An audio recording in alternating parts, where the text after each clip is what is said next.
Cette semaine, rencontre avec Patrick Roger, artiste chocolatier.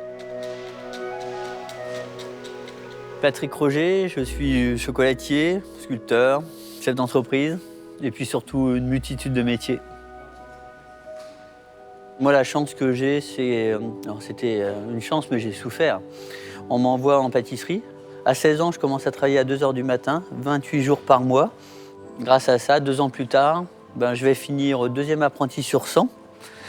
Et à Paris, il y a un gars qui embauche que les 2 meilleurs de chaque session d'apprentissage dans chaque département. Et au bout d'1 mois, quand j'arrive à Paris, je me fais virer de la pâtisserie, m'envoie au poste de chocolatier, et puis là, ça sera la révélation.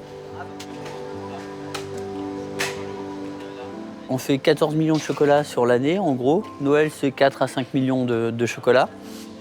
Ça veut dire qu'on rentre à chaque fois dans quelqu'un. Donc le niveau d'exigence doit être fantastique pour tout simplement qu'il n'y ait pas de soucis. Je suis le premier client. Et si moi tout passe, déjà on va très très loin. Et comme je vais réguler la température de mes mains pour travailler, on est 2 à savoir faire ça. Et tout est comme ça. C'est vraiment l'organisme. C'est pas ma tête qui décide, c'est mon corps. Oui, l'Amazone, ça naît en 1994. Je gagne une Coupe du Monde. Et je pensais que j'étais assez fort en artistique. Ça a commencé, il y a bientôt 30 ans. Et finalement, dans le concours, on était 36 candidats, 14 ou 15 nationalités. Ils donnent le classement partant du 36e au premier en artistique. Et je ne suis pas dans les 3 premiers. Truc de dingue. Et l'Amazone va naître là, et puis j'ai plusieurs jurys qui me disent comme ça, c'est toi qui as fait ça? Ouais.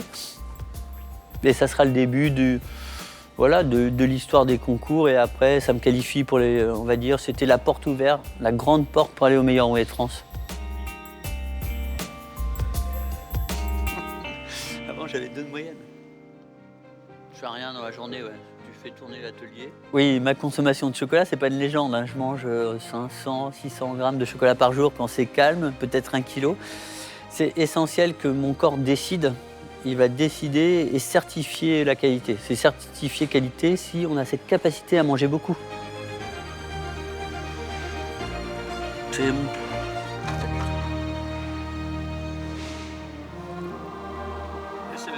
La géopolitique, on ne peut pas penser qu'un gamin qui vient du Perche, d'un petit village de 80 habitants et qui est artisan, ouvrier, soit touché par tous ces problèmes.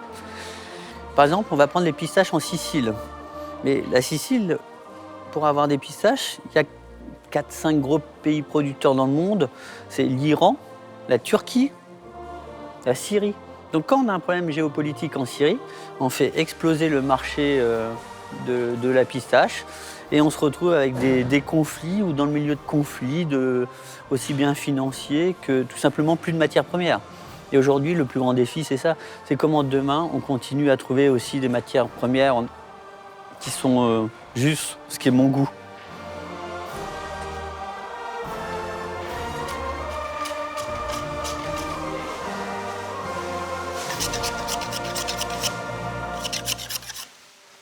La sculpture aujourd'hui, évidemment, je viens du minéral. Du minéral, on obtient le végétal. Du végétal, c'est pour ça qu'on a trouvé les animaux dans le cheminement. Mais surtout, c'est quand même l'homme qui est en haut. On a exposé à l'UNESCO. Maintenant, l'objectif, c'est plutôt l'ONU. C'est comment on fait quoi de notre vie. On fait quoi pour sauver la planète aussi, parce qu'on est quand même tous franchement fracassés. Tout ça, ça a une énorme incidence. C'est pour ça que aujourd'hui, ça va de Madonna à Lorde, on va trouver Michael Jackson, Teddy Riner. J'ai plein de Freddie Mercury et beaucoup de travaux sur la prison, sur l'immigration, sur les réfugiés, sur plein de domaines.